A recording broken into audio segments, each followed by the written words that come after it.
On today's episode of Gathering the Kings. I'm just saying, embrace yourself. I'm saying to embrace your upsets. Don't walk away from them. Don't stuff them down. Those are great learning tools, and they are on the way. They're not in the way. Everything that happens is on the way for you. It's never in the way. It looks like it's in the way, but what we think is in the way is really on the way. You are listening to Gathering the Kings with Chaz Wolfe, featuring fellow 7, 8, and even 9-figure business owners who have real battle scars from business and life, but have prevailed as the king that they are designed to be. We welcome high-performing entrepreneurs to the stage in order to reveal the real of the real on what it takes to build a successful business today. We dissect the good and bad decisions they've made along the way that give a true and accurate picture of the journey of success and how you too can get there. Through this dialogue, you will learn the value of growing your network and surrounding yourself with power players and kings like today's guest. Grab your pen and notebook because we're about to dive in. What's up, everybody? Chaz Wolfe. I'm back at you this week. My guest, Mark Tosoni. I'm telling you what, guys, this guy brings decades of experience and in multiple industries, security as well as solar. And he even talks about kind of almost like it's no big deal, his side real estate stuff that would probably be considered full-time for almost anybody else. This guy is an absolute king of the business. You know I only bring you kings, but this guy is a good one. Super high performer, doing tens of millions in the business. Love everything about this show. Grab that pen and paper. It's coming to you. All right, everybody. Chaz Wolfe. I'm your host, Gathering the Kings. Mark is live with us on the stage. Thanks for coming to the show, man. So excited. We were just chatting right before we hit the record button here, and I didn't tell you this, but there's so many things that you just shared with me that I'm like, yes, that are already aligning things that I've done, wanted to do, been a part of. Like, this is going to be a really, really fun show. So first off, Mark, tell us what kind of business that you're in now. I know you've been in several, but let's talk about where you are now. Yeah, my primary business is solar. 4 years ago, I got a phone call from a friend of mine in the alarm systems business. That's where we come from.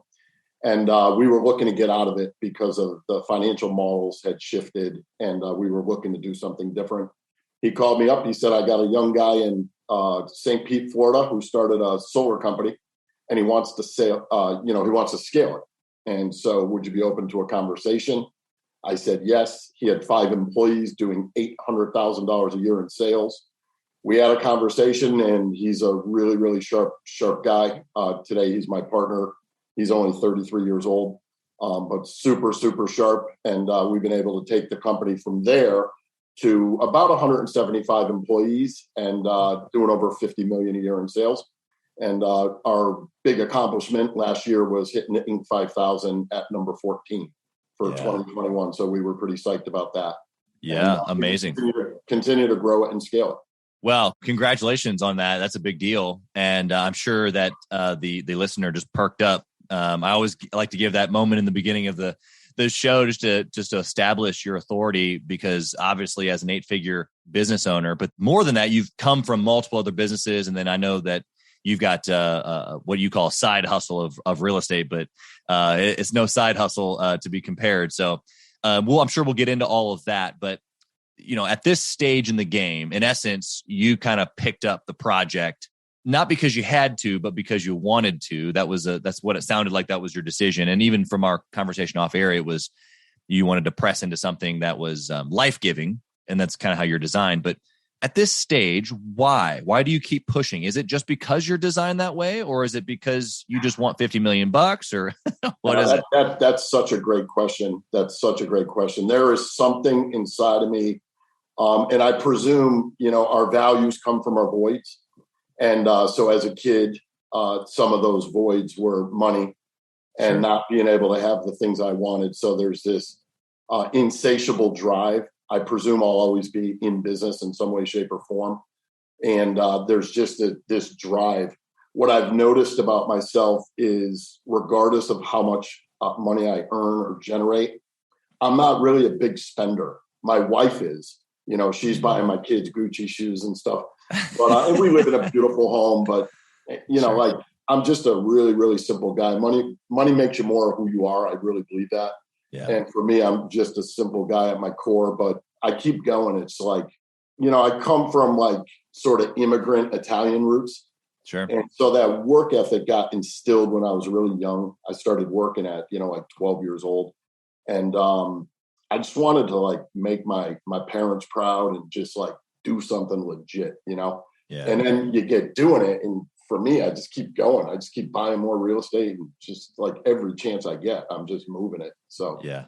I love the hunger piece. And you kind of even mentioned that off air, and not a selfishness of grabbing all that you can, but a hunger of like, I'm made for more. And I think that there's a big mindset shift there from selfishness to actually, in order to help others, I need to play the cards right.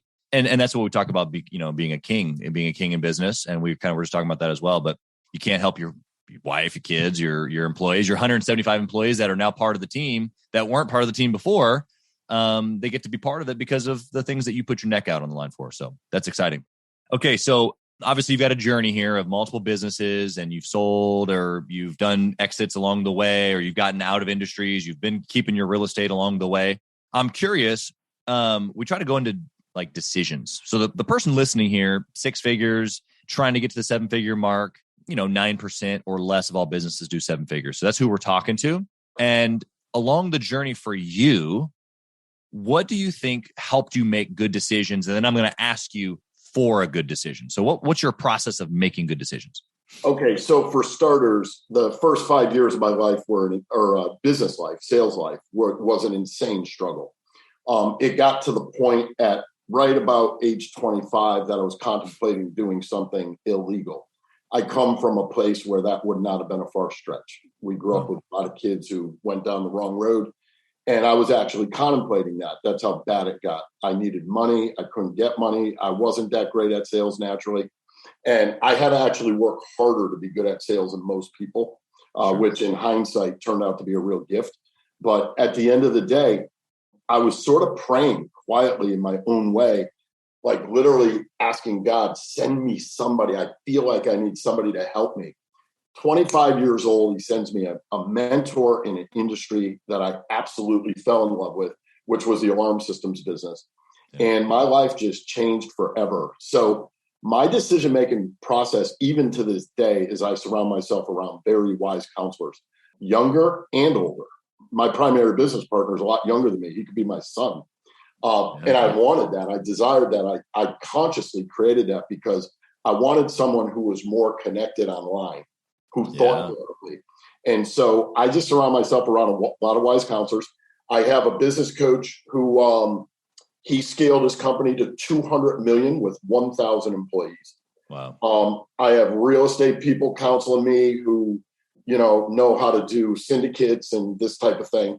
I have personal development people surrounding me. I know one of your questions coming up, so I'll save it, is how much you spend on personal development. But a long story short, to answer it, I surround myself around a lot of very, very bright people. And I'm really, really like open-minded to possibility. One of my close friends, who I'll likely refer to you, he travels the world with Tony Robbins. And nice. Mike and I, we've been friends since 1992. His name is Mike Melio. If you YouTube him, you'll see he speaks on stage with Tony all the time. And Mike he's very wealthy. He's extremely successful. He is the most humble guy I have ever met. One time he's on his way to do Piers Morgan at CNN, and he's going to meet Tony Robbins to do the Piers Morgan interview. Sure. And he's calling me saying, what do I do? And I'm saying to him, Mike, why don't you call Tony? Maybe he'll tell you what to do, Right. But he's so open-minded and pliable, and I've really, really learned that from him and watched his ascent and been right next to him. I wasn't with him when he was homeless. I was with him at about the $250,000 a year marker, but I've been with him on the ascent ever since then, and he's probably worth over $50 million, maybe even more. Yeah. But long story short, it's just you got to surround yourself around wise counselors. That's my answer to that. Yeah, I love it. It's like you pulled that out of a Proverbs or something. Okay, so let's flip the coin on it, Mark, and let's talk about. Well, actually, you kind of gave us several examples there. Before I flip over the coin, you gave us how you make good decisions. Give us an example of a good decision that was made along the way that, particularly if you can, helped you get to seven figures. Okay, so this is interesting because there is another piece to it, which I would call intuition. And so I found myself in the office one day of a gentleman named Mike, who became my mentor. Mike mentored Mike Melio and me. So we were both mentored from the same gentleman. Sure. And he says, "See that box over there?" And I'm like, "Yeah, what the heck is it? I'm 25 years old. It's this little box, He's like, "That's a barometric alarm system, and I just sold 3 of them." And he's like, "How would you like to join me in a venture in the alarm business?" He saw something in me I didn't see in myself. And without any thought, this is going back then, without any thought, I was like, let's do it, Yeah. And so sometimes my decision-making process is very intuitive. Like at that early stage in life, it was purely an intuitive thing. Like, this is the way to go. I knew it. I felt it. And I ran with it. So there's kind of the two sides to that. So, there's the seeking advice and counsel. And I also want to add, at that age, I didn't seek advice. So I would like to say that, God's hand was kind of in my life at that point because I needed that intervention. And had I not got it, I don't know where I would have wound up. I really don't. I think it would have been messy. But at that point in time, I never listened to anybody. Like if you told me left, I'd go right just to go right. Just because. I was so rebellious back then and never listened to my father. My father was a very, very smart guy, but he wasn't an entrepreneur. He was afraid to make investments. And I kind of saw that as weak. Yeah. And I was like, I'm not going to be like him. He had his PhD and he was smart and all that. But I'm like, I'm not going to be like him. I'm going to be rich. So like if he said, go this way, I was going the other way. Right. And but, you get smacked around a little bit and then you learn to start to seek the wise counsel. That's right. That's so good and relatable too. I mean, I can only imagine the guys and gals listening right now that are, in the 20s, 30s, even 40s. Like, it's not like it's too late to start a business and try to get to seven figures. And so what I'm hearing you say is not only wise counsel, but we all have ego. Oh my goodness. We all have ego. And whether it takes you 2 months or 2 years or 20 years to realize that you don't have all the answers. I did the same thing for many years and I was multiple seven figures even. Like, it didn't stop me from getting to seven figures, but it stopped me from growing past that because I just grunt effort, work, just make it happen. It wasn't going to stop me. But man, my mindset around thinking that I kind of had it all already has limited my thinking many, many times. And so I'm hearing what you're saying. The listeners are writing it down. Let's flip the coin and go over to the bad decision. Anything specific that held you back that would just be something that you would clear away if you could go back and hit the delete button? I think the bad decisions I've made in life, even up to recently, I fell into a little bit of a business trap. Most of those decisions have been based on fear, but I wasn't fully aware I was in fear. Sure. So good. Or somehow greed slipped in. And the one that happened recently was, so we're in solar and we were subbing out roofs. Yeah. And so we're like, before you know it, we're doing 15 roofs a week. We're like, why don't we just take this on ourselves? And which we did. And, got the license and we took on the roofing. So we have a roofing company also. But the guy we took it on with, he's like, let's do commercial roofing. And that totally put us in a different trajectory. We knew nothing about it. And he's like, we could do 100 million a year. He kind of got us on that greed button. And I learned a really, really valuable lesson for it. And it got messy. And I was the partner that kind of pulled us out of commercial roofing. We have no business being in there. We are the kings of the kitchen table. That's where we belong. That's what we are great at. That's what we do. We got no business being over there. And it got really painful. So I would say from fear, making a decision from fear. But a lot of times you're unaware when that's happening because your brain, we got this little thing back here.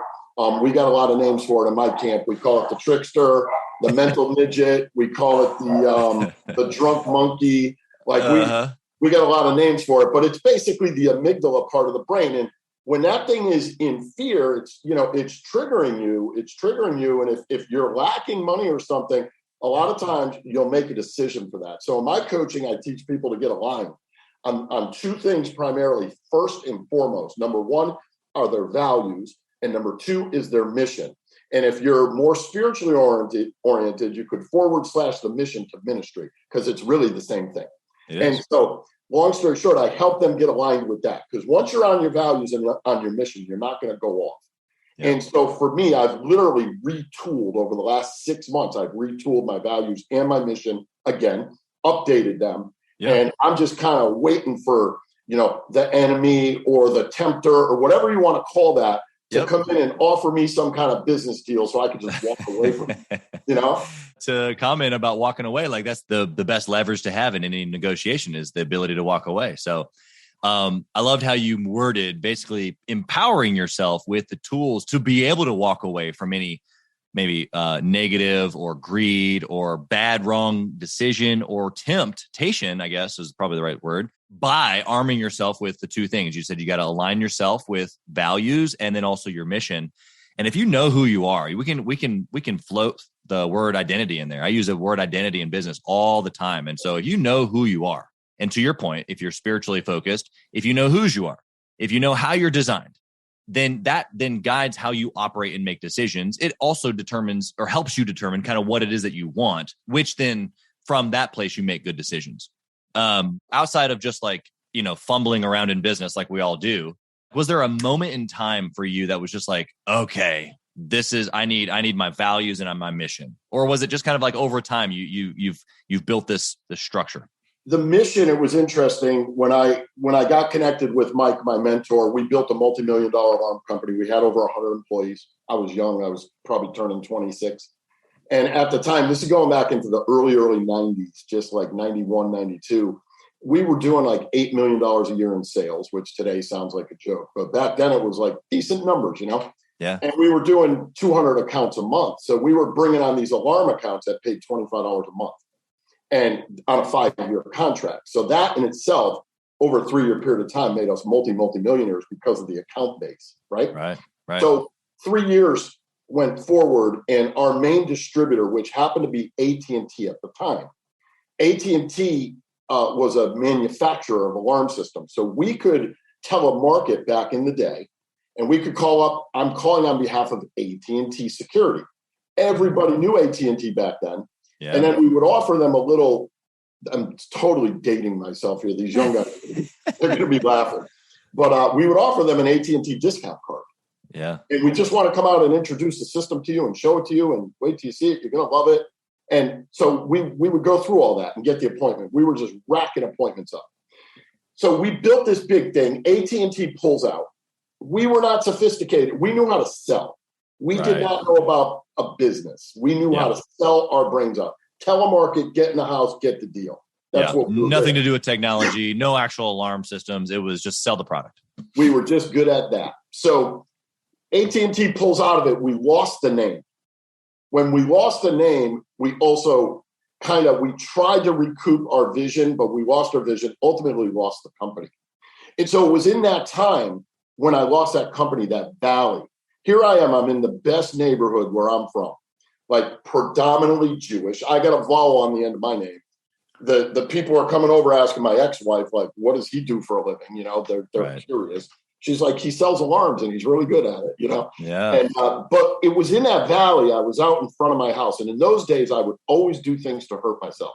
Something went wrong in my life. I would smoke cigarettes. I would drink and do even other stupid things. But I'm out there smoking and talking to God and asking him what happened and how did this happen. And I literally got like a message that I thought I was God. So talk about the ego. That's the downside of making money too fast. Yeah. And that's what happened to me. I was making, like serious money and, became a millionaire and just like thought I was all that. And it just went to my head. So I got that message from God. But most importantly, I was left with 3 questions. What the heck just happened? Yeah. How do I prevent that from ever happening again as long as I freaking live in this life?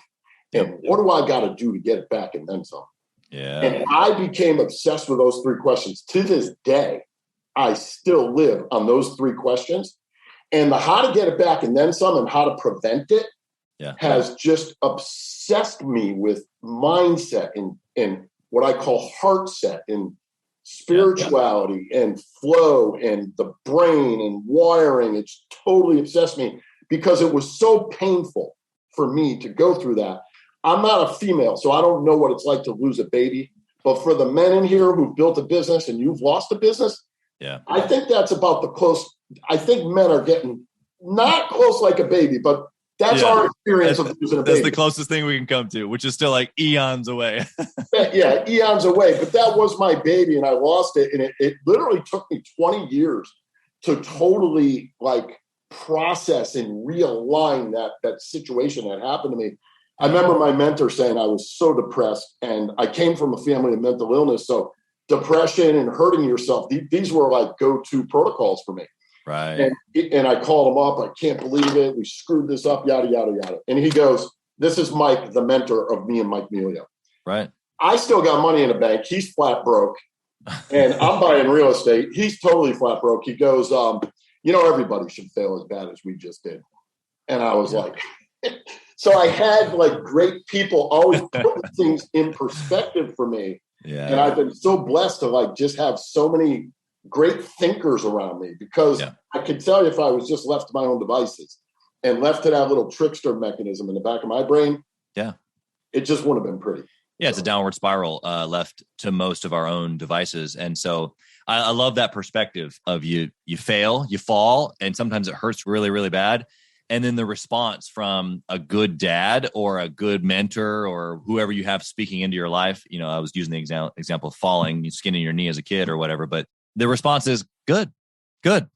Now let's get up, let's dust it off, and let's do it again, because now you know what it feels like to skin the knee or to go down, and the lessons that you pulled away from, which is, how do I prevent that? I remember, I don't share too much from my story on these shows, but man, it makes me think of my first Valentine's Day. I had, Edible Arrangements was my first business, my first legit, at 24 years old, I bought my first store. A couple weeks later was Mother's Day, and that it smacked me in the face, but I didn't know really what it was. And about a year later, I had 2 locations, and it was my first Valentine's Day. And I had no idea what Valentine's Day was for Edible Arrangements and how many thousands of pounds of strawberries we were going to dip in chocolate. And the way I felt afterwards was how you just described. And it was like the most successful holiday. I had made a ton of money. The businesses were doing good. Like everything was good. It wasn't even like a failure, quote unquote. But man, I felt like I got my face kicked in. And I said to myself, I need to make sure that never, ever, ever happens again. And so it's not even fear. It's just like this fuel on the inside of us of going, okay, I'm so thankful for that, but that's never happened again. Yep.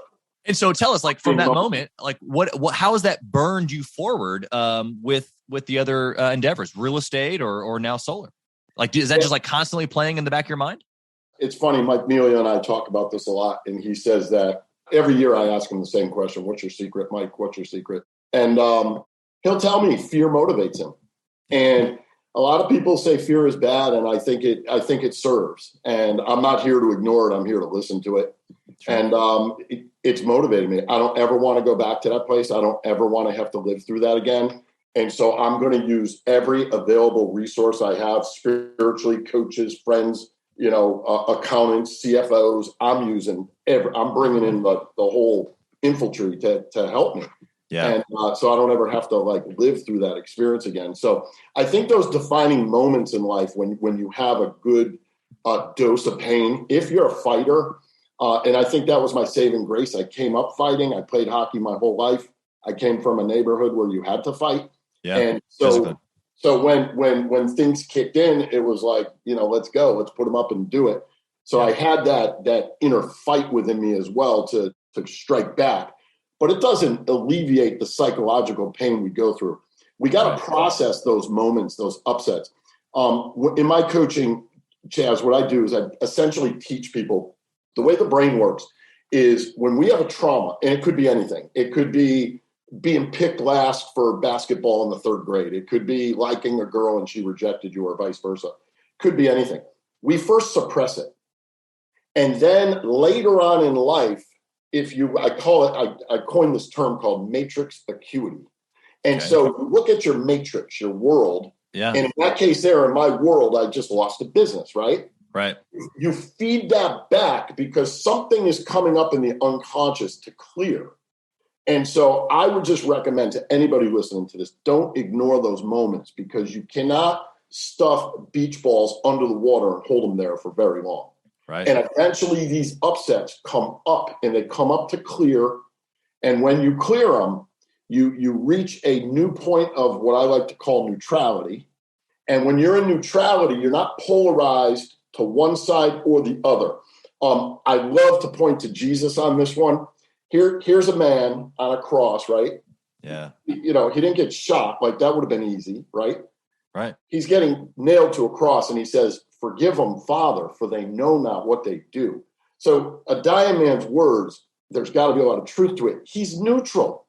Right. He's neutral to his enemy. So in personal development, I like to go like debunk a lot of personal development stuff, because I think that there's a lot of this thing around positive thinking. You got to be positive. Dr. Norman Vincent Peale wrote the book, The Power of Positive Thinking.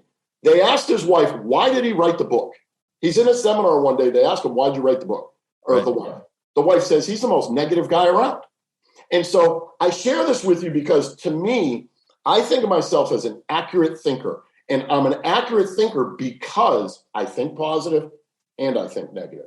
The balance of the two becomes accurate. So negative thinking has its place. It's your brain trying to protect you. But you got to understand what it's saying. You got to learn to interpret the language of what it's saying.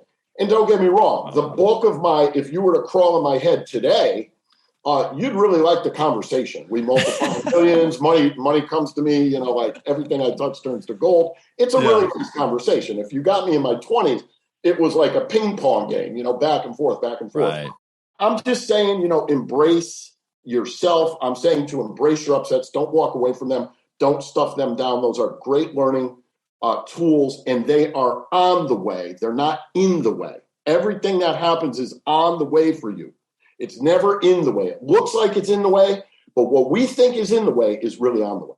Yeah. I mean, if I could just hit the pause button in real time and play back what you just said, I think that could be like just a hit on repeat and just play it and listen to it in my sleep. Listen to just soak in all of that. So I genuinely hope the listener does that, because I think that, even though it's so funny, I mentioned this on a couple shows ago, that a lot of success principles feel, cheesy or been around for a long time. I've heard that before, that type of a feeling, but they're timeless for a reason. And especially if you know like how and where they came from specifically. And so I just think that you've given us, we could hit the end button and I could be a happy man for the rest of the day knowing that I interviewed you today. So it's just been incredible. I'm going to switch over to the speed round for us, and we're going to get some more practicals coming out of your experience here. But you've been in different industries and then even in real estate. And so I know that you've got a bunch going on, like how to track. And so my question is, what metric, if you could boil it all down to one, would you track? And I'm actually curious, my secondary question that I'm already going to ask you is that different for you with your real estate investments than it would be inside your business? And if so, what is it? Okay. So to answer the question, yes, it's different at this moment. Okay. And the reason it's different is because I have leverage. I have a really, really good partner. So the main metric for my business is the P&L. Okay. And so what are you looking for on the P&L? There's so much information on there. We're looking for, lead cost. We're looking at our sales cost. We're looking at cost of goods. We're looking at insurances. Sure.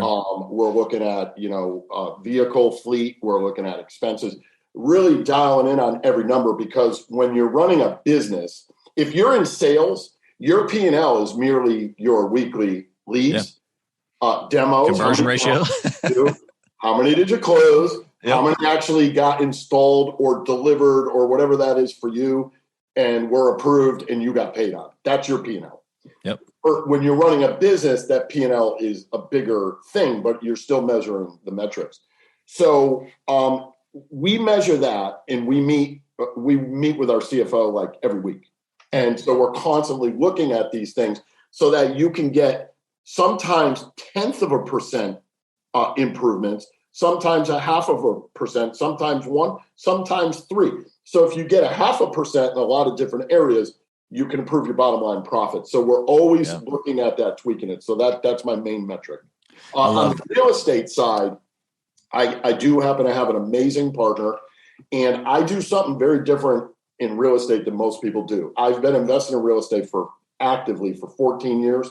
I started when I was in my 20s. I had a big failure, and this was the time when that company failed. I also had a real estate failure at that time.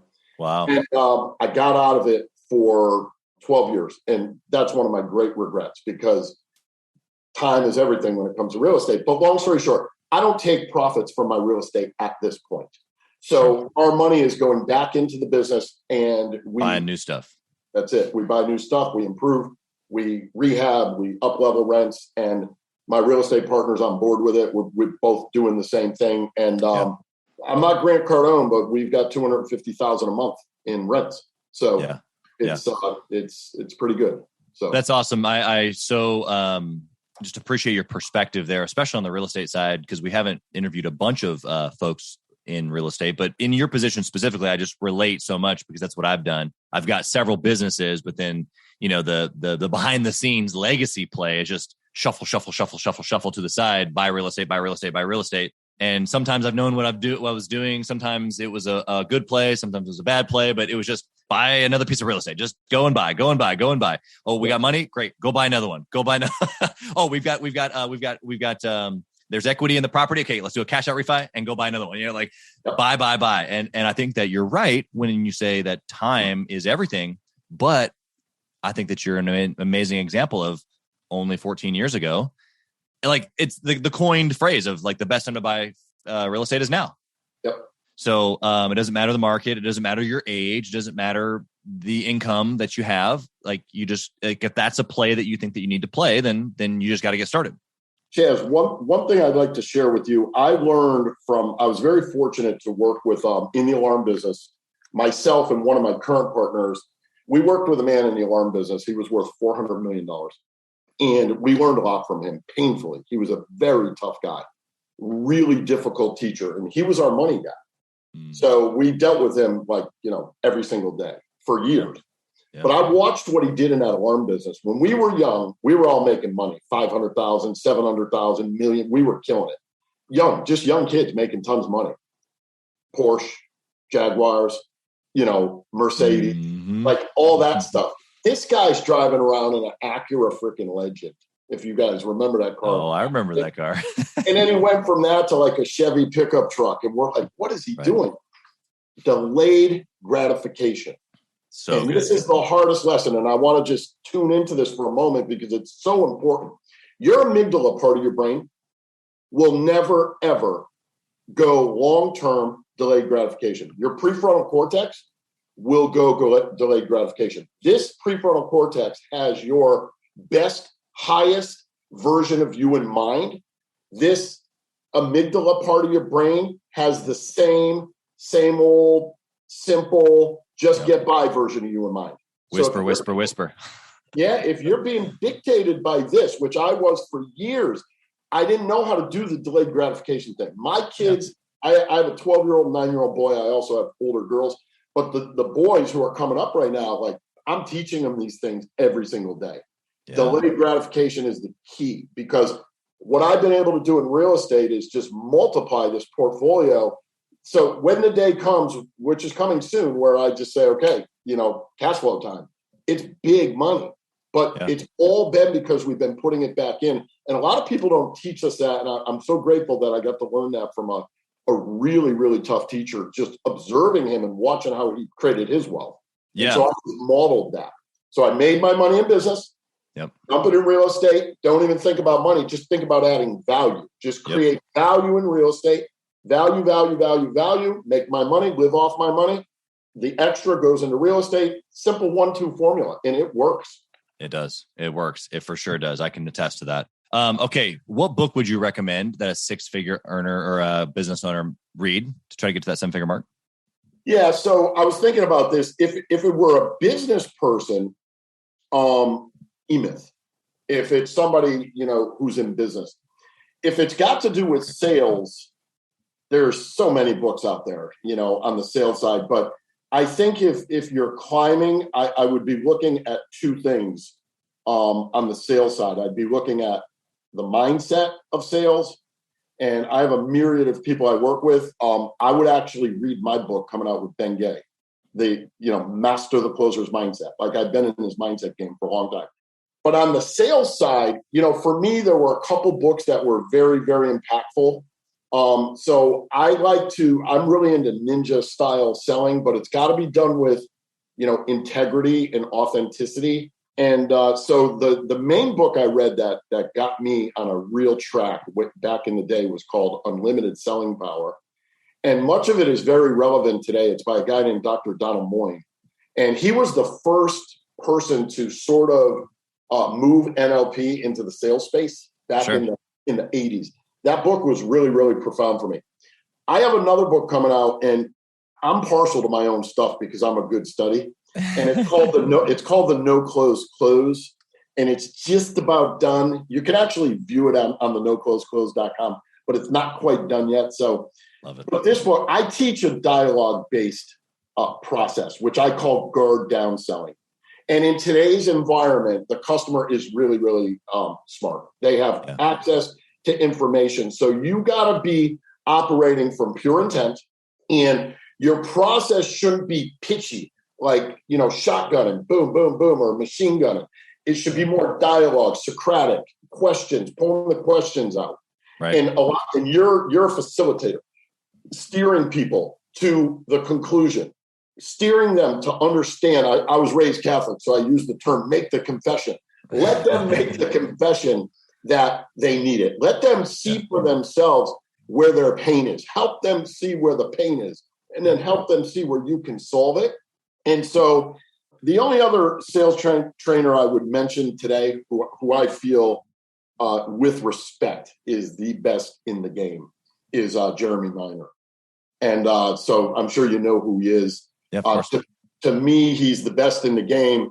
And, when I look at what he does, I literally was writing concepts in the first book I wrote, Sell Like Crazy Without Going Insane. I wrote this book in 1998, and I was talking about things like dry your fangs, like just silly concepts. But I was already understanding that I had this intuitive sense just from being in the house so much, doing demos. And I had this intuitive sense that questioning just worked better. Like, go in there with greed, you're going to get smacked around. And that was, 25 years ago. Today, it's worse than ever. Oh, if yeah. you go in with greed and you're just looking for yourself, it's not going to work. Again, when you're amygdala based, you're about yourself. When you're prefrontal cortex based, when you learn the process, how to move your consciousness, your energy from back here to up here, over here, you're more likely to serve. Over here, it's more about you. Sure. You're not going to get away with that as much in today's day and age because people are very skeptical today, Yeah. And at the 6-figure mark, what I'm hearing you say, I mean, obviously you gave tons of book recommendations. More than anything, what I heard you say is you need to get good at sales. Yes. Right. I mean, I think that's the overall arching message there. So that's great. 2 questions kind of in one. Do you intentionally network and mastermind with other entrepreneurs? And then you mentioned earlier that sometimes I'd like to ask, do you ever what's your budget, or do you spend money on personal development? So I'll kind of put those things together. Do you mastermind, and do you spend money on it or other personal development? I do. And I do it primarily virtually at the moment, only because of time. Sure. Yep. I'm super, super busy, but I have been involved in many programs through the years. I did Dan Kennedy's strategic coach. I used to go to Canada for that. I don't have time to go to Canada for that anymore. I got soccer and Muay Thai for my kids and jiu-jitsu. And last year I spent $125,000 on coaches. Yeah, love it. So I am not shy with coaching. I am always coached at all times. I believe that the higher you go, as you hit somebody said, I love this saying, new levels, new devils. And when you hit new levels, it's like you vacuum up things that are in the mind and things that don't necessarily want you going to the next level. 100%. So as you go to next levels, I'm a big believer in investing in coaching. Masterminds, I'm involved in different groups at the moment, but they're virtual. Yeah, 100%. Yeah. Makes a lot of sense for today. Okay, last question. You ready? Yep. Mark, if you lost it all, what would you do? I knew you were going to ask that. I would dust my briefcase off and I would go sell. Just go sell. And everything would work its way out, just the way it worked its way out to this point. It would work its way out all over again. Yeah. It all starts with sales. And that's it does. It does. And action, because you said the first thing is dust off. Don't sit back, dust off and go. I had a meeting this morning with one of my clients actually, but we were talking about, he's got some friends and I've got some friends that kind of say the same things, which is, oh man, like every time I turn around, there's another thing that you're doing or another success that you've had. Everything you turns to gold, or everything you touch turns to gold. And my response to a lot of those people is, no, I'm just touching a lot. Like just because you don't see all the things that don't turn to gold, I'm just doing more. And so I love that action place that you just took us. So Mark, if someone connected with you today, they want to get coached by you, they want to just connect with you, they want to do a real estate deal with you, I don't know what there is, they want to buy your book, how do they find you? Website, social media, what you got? The books, they could go to Amazon. All my books are on Amazon. Social media is everything's at Mark Tosoni Coach. And then, of course, marktosoni.com, which at the moment is down, but it will be up here in probably the next 10 days. We're retooling it. Yeah, absolutely. And we'll put some links and / your name and stuff in the comments. And so you can always just click there and find his stuff, of course. But Mark, it's been an absolute pleasure for you to be on the show here. And thank you for just serving. You talked a lot about that and giving back. And that's really what a king does. And so we just thank you for your time and being able to pour into us today. Really appreciate it. Glad to be here. It was amazing. Thanks for listening to Gathering the Kings. We hope you got a ton of value today and learned a thing or two about taking your business to 7 figures and beyond. If you desire more and want a community around you to help you get there, I want you to go to gatheringthekings.com. That's gatheringthekings.com. And I want you to apply for our next Becoming a King 90-day intensive. We are extremely exclusive by nature as a group. What that means is that we're really wanting only the entrepreneurs who take their business and targets super serious to apply. So if that's you think you got what it takes to level up your business, I want you to go to gatheringthekings.com and apply. And we will see you on the other side.